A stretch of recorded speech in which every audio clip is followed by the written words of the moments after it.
Good evening. Well, it's time for more from the Gospel of Mark. It's appropriate that we're reading today's story, feeling the way I feel tonight. If you've ever had a long day where you are just wiped out, what we're going to read today is a day in the life of Jesus. And here is a long day. So we'll pick up Mark chapter 1, starting verse 21, all the way to 34. And they went into Capernaum, and immediately on the Sabbath he entered the synagogue and was teaching. And they were astonished at his teachings, for he taught them as one having authority, and not as the scribes. And immediately there was in their synagogue a man with an unclean spirit, and he cried out, "What have you to do with me, Jesus of Nazareth? Have you come to destroy us? I know who you are, the Holy One of God." But Jesus rebuked him, saying, "Be silent, come out of him." And the unclean spirit convulsed him, and crying out in a loud voice came out of him. They were all amazed. So they questioned among themselves, "What is this? A new teaching with authority? He commands even the unclean spirits, and they obey him." And at once his fame spread everywhere throughout all the surrounding region of Galilee. And immediately he left the synagogue and went into the house of Simon and Andrew with James and John. Now Simon's mother-in-law lay ill with a fever, and immediately they told him about her. And he came and took her by the hand and lifted her up. And the fever left her, and she began to wait on them. That evening at sundown they brought to him all who were sick or oppressed by demons, and the whole city gathered at the door. And he healed many who were sick with various diseases, and cast out many demons. And he would not permit the demons to speak, because they knew him. Now, there's plenty in this story that's quite interesting. I do find it intriguing that in the previous chapter we've got Jesus. He's preaching the gospel, and the gospel is Jesus. It's that Jesus is the requirement for righteous living that we have been needing. Jesus is the purpose for life that we have been seeking for, that it is in being a learner or a disciple of Jesus that we truly find our full calling and find what we were meant to do. And so then Jesus goes into Capernaum, this city where he's going to be working, and he goes to the synagogue on a Sabbath day. So this is like Sunday morning church, and he reads and he teaches in a way that is profoundly different than anything the Jews had ever heard before. They're all saying, "What is this teaching with authority?"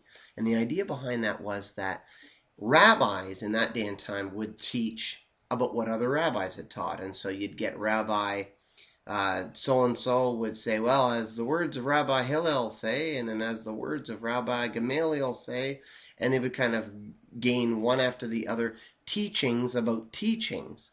And then Jesus comes along and says, "Well, you've heard it said this, but I say." And everybody back off like, "Whoa, what do you mean you say? What is this kind of teaching where you are the teacher?" And then to add to that, things like this story here where Jesus heals a man right there in the synagogue. So I don't know if you've ever had that experience in a worship service or in a public assembly where just somebody in the group just suddenly freaks out. Picture, if you will, here, this synagogue gathering, you've got somebody present that immediately blurts out, "I know who you are," possessed and, doing that.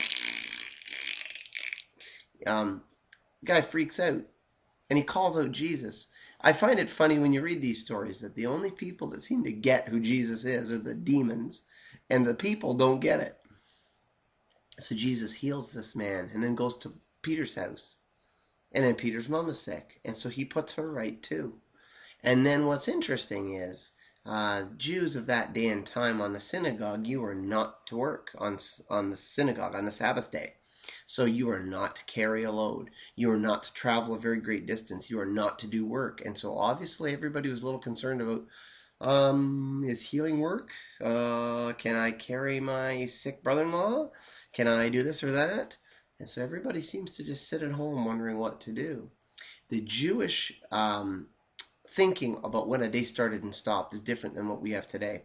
They would say that a day starts at sundown and continues through the night and then continues the next day as sun is up until sun is down again. So sundown to sundown is what a Jew would call a day. And so the Sabbath day would begin for them Friday night at sundown and last until Saturday night at sundown. So here you've got this neat story where Jesus goes to Peter and Andrew's house, and they kind of hang out there until Saturday night, sundown. And then the scriptures say, at evening, they brought him all who were sick and oppressed with demons. The whole city was gathered at the door. So it's like everybody's kind of waiting at home until the sun finally breaks. And imagine the sunset as the dark begins to come. Everybody roars to Peter and Andrew's house, wanting to get these people put right and these people healed. It's kind of an interesting story. Not huge, deep philosophical, theological stuff out of this particular reading, but what I find interesting about it is that Jesus serves felt needs. He's not just about preaching a gospel or preaching an ideology or preaching some sort of a teaching. Jesus was about putting people's lives right. And so in this reading and the next one, you'll see a little bit of that, of Jesus restoring people to proper health physically, but then Jesus also restoring a rhythm to life that makes life work. When you try to work the way you think the life ought to work, it doesn't work that way.